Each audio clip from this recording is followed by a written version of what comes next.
It is the summer of 1971, and several college students are being arrested at their homes by Palo Alto, California police and charged with armed robbery and burglary, penal codes 211 and 459.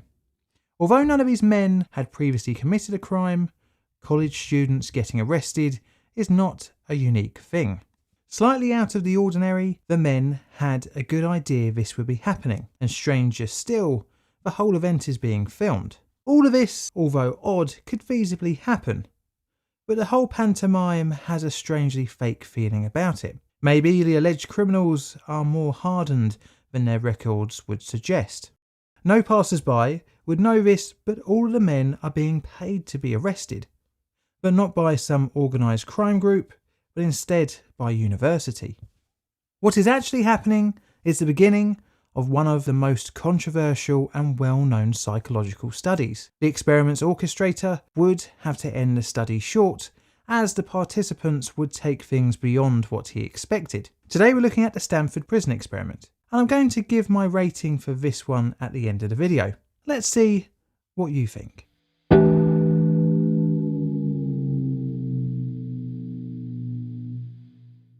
Philip George Zimbardo was born on the 23rd of March 1933 in New York, New York State, United States.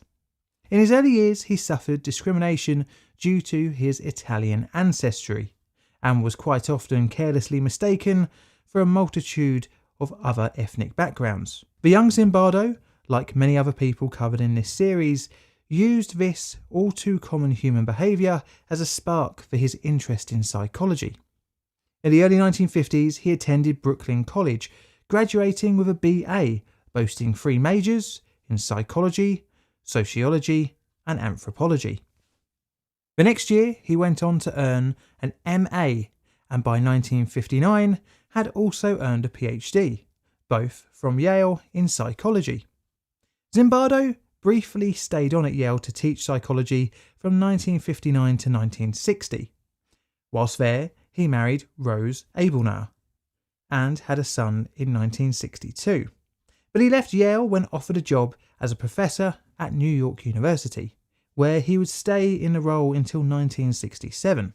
In 1967, he would move again to Columbia University, which would be brief as he was offered a faculty position at Stanford University in 1968. Just 3 years later, he was offered and accepted in 1971 a tenured position as a professor of psychology.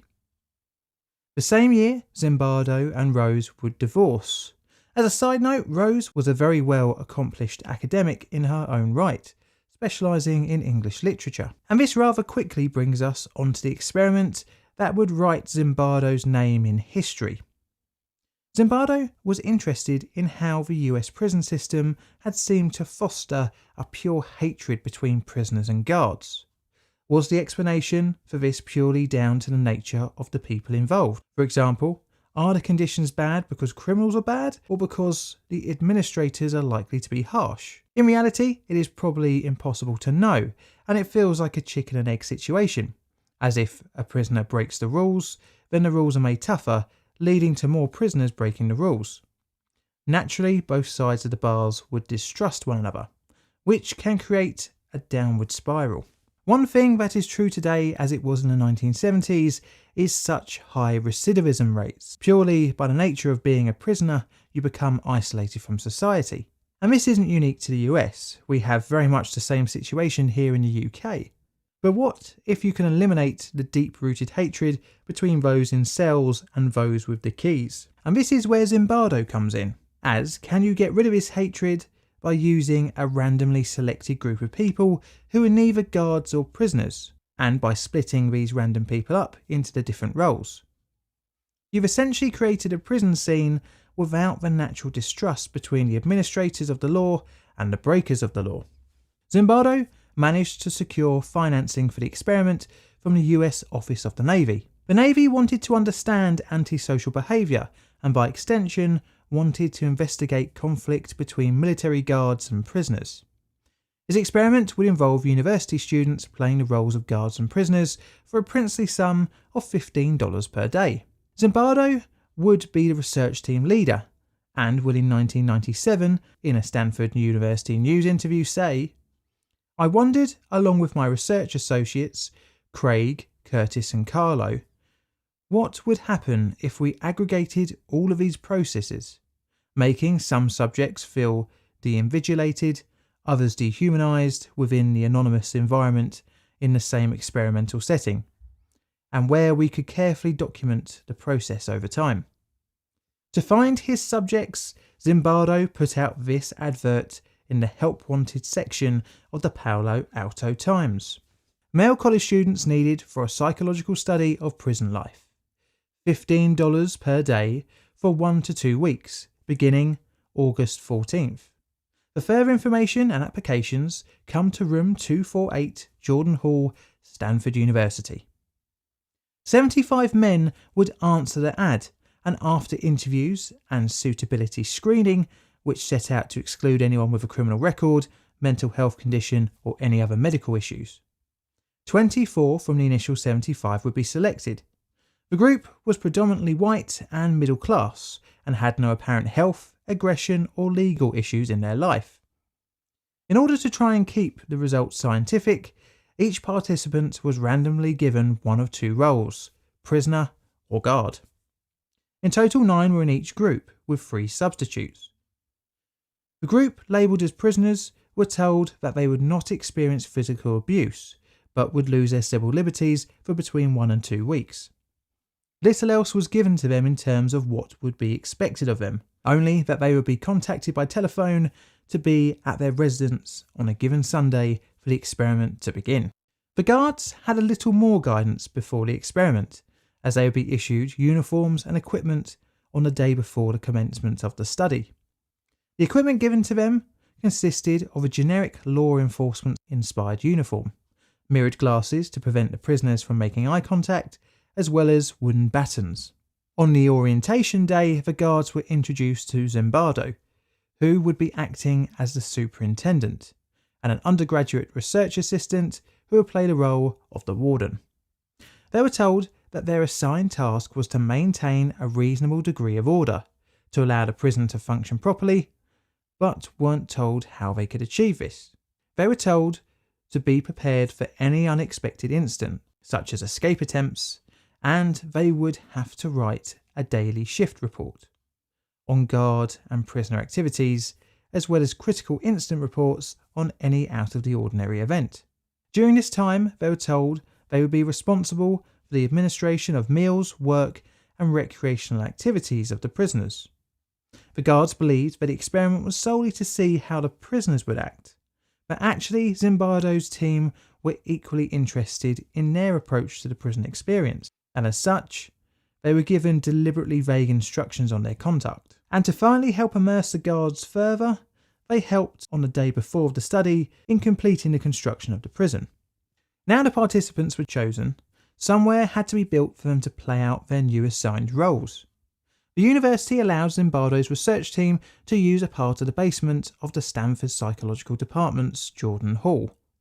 The 35-foot-long area seemed perfect for the role, with little outside light and an essentially cut off from the outside world feel. There were 3 cells, which were originally office rooms, that could accommodate 3 participants in each, and measured at a whopping 6 by 9 feet, and was pretty cramped. Each man had a cot with a pillow, blanket and mattress, and that was it. No daylight, no clock, all of which were designed to make the prisoners lose track of time. The subjects would be locked up here for nearly 24 hours a day. Each cell also had an intercom wire set up so that experimenters could listen into conversations and also make public announcements. There was a closet that would be used as solitary confinement and measured in at a coffin-like 2 by 2 by 7 feet. The prison area, which was previously a corridor with offices off of it, had 2 fabricated walls, one for the entrance and another for a small observation area. The space between these walls and the prison cells was called the yard. To use the toilet, prisoners were escorted blindfolded as to further disorientate them. The guards' accommodation was completely the opposite to the prisoners, with areas to change clothes after their shifts, plenty of space to move around on downtime, and plenty of opportunities for rest and relaxation. And that brings us on to the beginning of the experiment, Sunday, the 15th of August.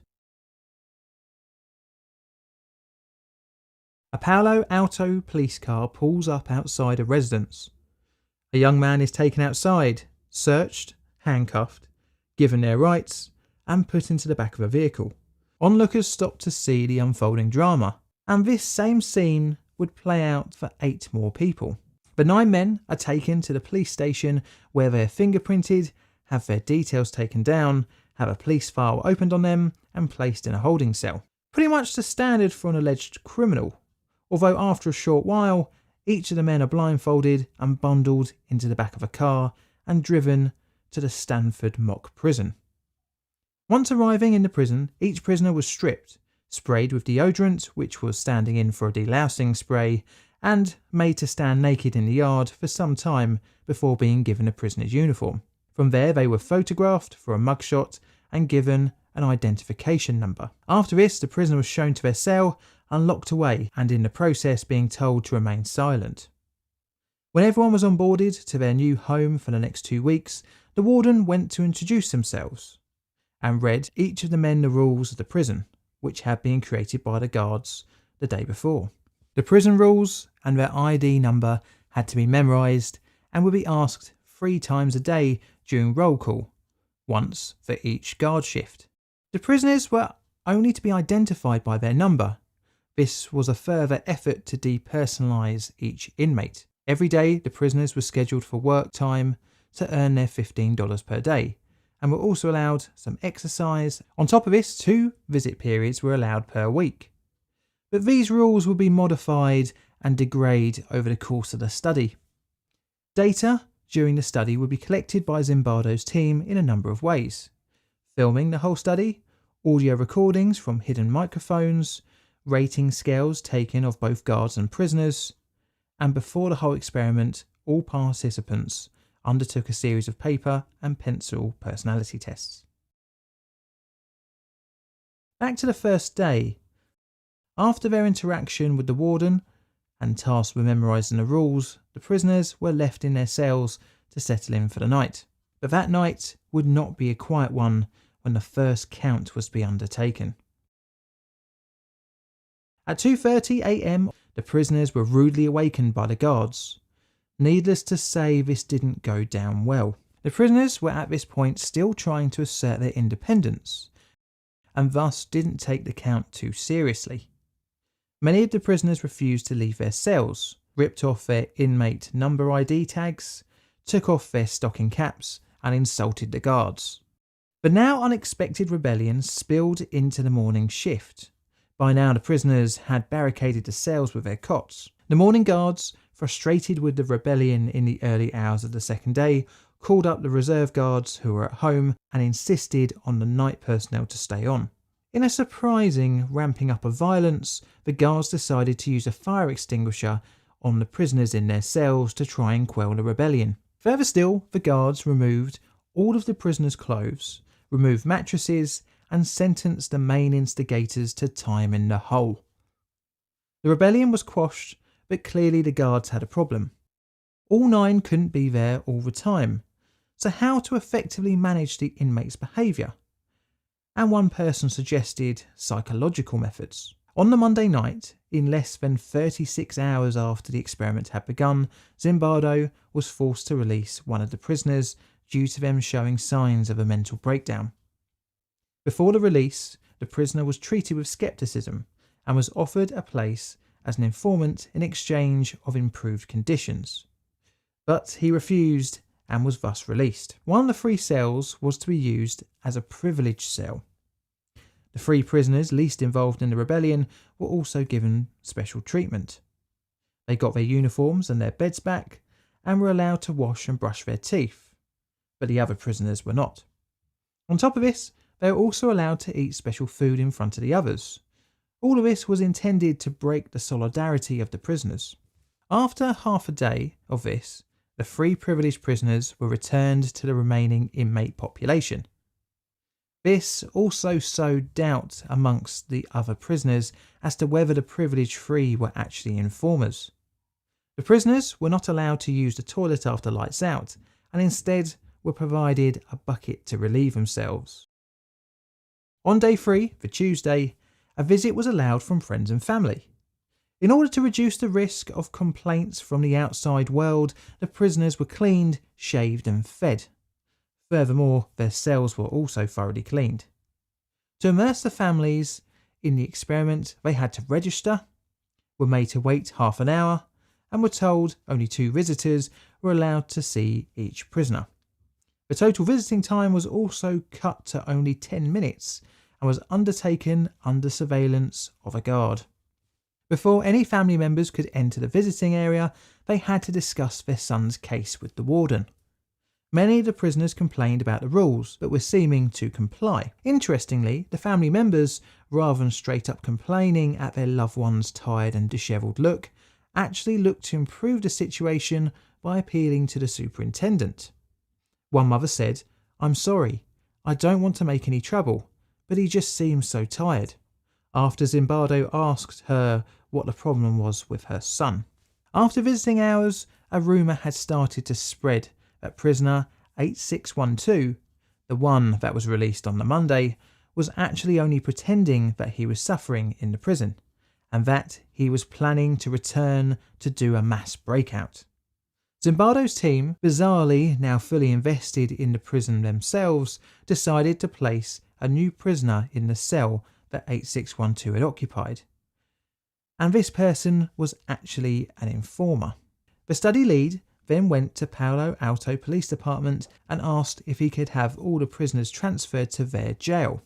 This request was refused due to insurance issues. Even more strangely, Zimbardo then decided to dismantle the jail immediately after the visitation, call in reinforcement guards, take all of the prisoners, place a bag over their heads and escort them in an elevator to a 5th floor storage room to be hidden away from any breakout attempt. Zimbardo was then to wait in the location of the now closed prison to confront any would-be liberator, to inform them that everyone had been sent home and that the experiment was over, only then to resume after the coast was clear. The prison break never materialised, and the rumour turned out to be just that, a rumour. Once the prison was restarted, the guards continued to act sadistically to the prisoners, by again refusing access to the toilet and forcing the men to do push-ups for hours on end. Another interesting thing the guards were doing was increasing the time it would take to do a count, from just 10 minutes on the first day to several hours. On day 4, Wednesday the 18th, Zimbardo invited a Catholic priest to the prison to assess the situation. The invited clergy member had previously been a chaplain at a Washington DC corrections facility. He interviewed each of the prisoners individually. Interestingly, half of the prisoners he spoke to introduced themselves by giving their numbers rather than their name. The priest asked each man, "What are you doing to get out of here?" When confronted with confusion from the inmates, the priest replied, if they didn't help themselves, nobody else would, that they were college students, they were bright enough to realise that they were in prison, and that the only way to get out of prison was with a lawyer. Prisoner 819 was the only one to refuse to speak to the chaplain, instead insisting for a doctor. Eventually he was convinced to come out and talk to the priest and the superintendent so that he could be diagnosed with what his problem was and what kind of medical practitioner he needed. 819 was escorted to a side room, given food and had his leg chains removed. Upon his removal, the prison guards made the remaining inmates chant, "819 is a bad prisoner." This sent 819 into a hysterical fit of crying. When Zimbardo said it was time to leave the experiment, the prisoner replied, "No, I can't leave." 819 didn't want to leave, but instead wanted to go back in to prove that he was not bad. Shocked, Zimbardo broke character of the superintendent and reassured that the whole thing was an experiment. The guards had now started using bags over the prisoners' heads as a routine form of punishment. After 819's departure, he was replaced by prisoner number 416, one of the study standbys. The fifth day marked another part of prison life, a parole hearing. The prisoners were chained together and ushered into the parole board meeting, with bags over their heads so that they could not see or talk. The parole board were formed of people none of the prisoners had seen before, and each man was asked a question: would you forfeit the money you have earned so far to be paroled? Unsurprisingly, every inmate said yes. The head of the board was Carlo Prescott, the experiment's consultant and ex-convict. Even he had embraced his new assigned role. At the end of the parole board meeting, each person was told to go back to their cell and the board would consider their request. Every one of them did so calmly that it was clear that their sense of reality was completely warped, even giving up the money, which was the sole reason for them being there in the first place. This would have been a perfect opportunity for the subjects to quit and leave, but by now were mindlessly following any order given to them. Zimbardo had now observed the guards form into three different types: good guys, who were sympathetic to the prisoners; tough but fair guards, whose orders were always within the rules of the prison's operation; and finally the sadistic, who for any reason would punish and humiliate the inmates. By now the prisoners had become completely introverted, and all bonds had broken within the cells. One final act of rebellion manifested itself in prisoner 416, whom had been a stand-in brought in the day before. He went on hunger strike. The guards tried to make him eat, but to no avail. Interestingly, his co-inmates also turned against him, seeing this last stand as an act of troublemaking. The guards, after attempting to force-feed the inmate, even roped the other prisoners into forcing him. As part of the psychological warfare, everyone in the cells was threatened with punishment unless 416 would eat. Visits from loved ones planned for the evening was taken off the table, and this was the moment the inmates completely turned on 416, screaming at him, cursing him, telling him he had to eat, even saying they weren't going to be inconvenienced by his stupid act of defiance. 416 was bundled into solitary confinement for 3 hours, even though the agreed maximum time was just 1 hour. The head guard on shift, unluckily for 416, was the most sadistic, nicknamed John Wayne. He gave the prisoners a choice: 416 out of solitary in exchange for their blankets, or they could keep them and 416 would stay locked up all night. The prisoners opted to keep their blankets. During visiting time that evening, a number of inmates' parents requested Zimbardo contact a lawyer in order to get their son out of prison. A lawyer was called up and attended for interviews of each of the prisoners. The prison had completely devolved into the harshest guards' realm, with the good guards not challenging immoral acts and even enabling them. The evenings in the prison were worse for arbitrary punishment when the guards thought the experimenters weren't watching. Enter Christina Maslach, a recent PhD student and early in her professional career. She visited the prison and was very well known to Zimbardo, and in fact a year later would even marry him. She was shocked to discover the horrendous conditions of the experiment and appealed to Zimbardo, stating his lack of caring oversight and the immorality of the study. Additionally, she pointed out that Zimbardo had been changed by his role of superintendent in the experiment into someone she did not like. This, in addition to the obvious signs of deterioration of the mental well-being of the prisoners, led to the beginning of the end of the Stanford prison experiment. On the 6th day, Friday the 20th of August, the study was cancelled, over a week earlier than originally intended. The final day involved debriefing of both study groups. The encounter groups, as Zimbardo called them, were undertaken first with all the guards, then with all the prisoners, including those who had been released and had been invited to come back, and finally a meeting for all the guards and prisoners and staff together. This allowed the participants time to get their feelings out in the open and to start a kind of moral reconciliation between all involved. Questionnaires, similar to the ones filled out at the start of the study, were given to each participant to be filled out and posted to Zimbardo's team. Even though the experiment ended early, the full amount for the 14 days was paid to each participant, $210, roughly $1,400 in 2021 money. Finally, all participants were invited to return to the university a week later to share their opinions and emotions. And thus the experiment was over. But what of the results? Well, Zimbardo interpreted the results, but it wasn't the individual personalities of the participants, but the prison itself that shaped the outcome. After all, Zimbardo had taken, in any other way, normal people at random and merely applied different roles, be it prisoner or guard. The two groups had the same goal of entering the study, and that was to get some extra money for 2 weeks of apparently on the outset easy work. Zimbardo took the experiment as an example of situational attribution, where the environment shapes the person's actions.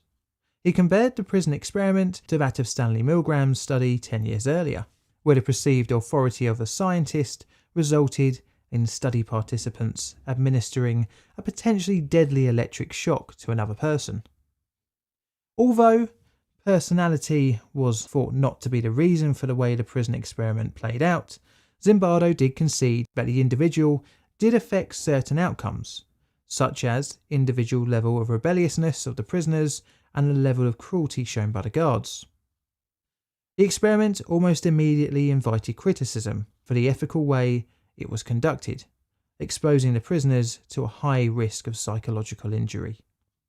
The apparent chaos in which the experiment devolved into meant that Zimbardo's team's conclusions were pretty anecdotal and relied on the experimenter's subjective understanding of the individual's behaviour. The guards were actively encouraged to participate more and be more tough for the benefit of the experiment by David Jaffe, who was acting as the warden, and also subsequent attempts to recreate the results have failed. Another criticism comes from Zimbardo taking on the role of superintendent himself, which gave him the excuse of himself being influenced by the situation of the prison. His role allowed him to directly influence the outcome of the experiment, and through a thing called demand characteristics, subconsciously influence the participants to subconsciously act out the stereotypes of the roles that they were assigned. Furthermore, the advert for the participants asked for volunteers for a prison experiment and thus opened Zimbardo to the criticism of selection bias on the part of the volunteers. The BBC recreated the experiment loosely in 2002 for a TV series rather blandly called The Experiment. The results of the study failed to replicate Zimbardo's conclusions when the guards did not naturally fall into the role of creating a tyrannical prison hellscape. And interestingly, the prisoners held onto their sense of independence, resulting in camaraderie within the inmates. There was even a late experiment breakout attempt. But funnily enough, this experiment was too finished early, due to the guards and prisoners wanting to start a new, much harder Stanford-style regime. Zimbardo is still alive today, and since the prison experiment has released multiple papers and books, including introductory psychology textbooks for college students and other notable works including The Lucifer Effect, The Time Paradox and The Time Cure.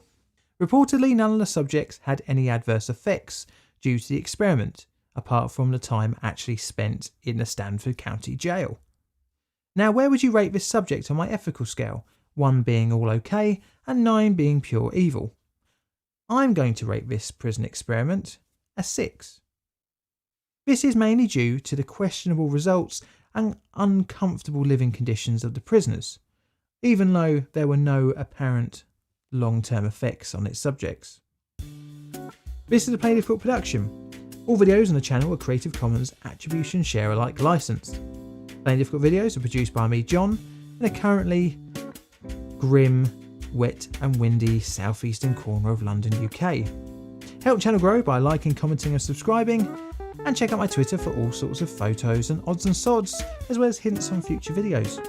I've got Patreon and YouTube membership as well, so check them out if you fancy supporting the channel financially. I also have a merch store, so if you fancy wearing one of my t-shirts, check it out. And all that's left to say is thank you for watching.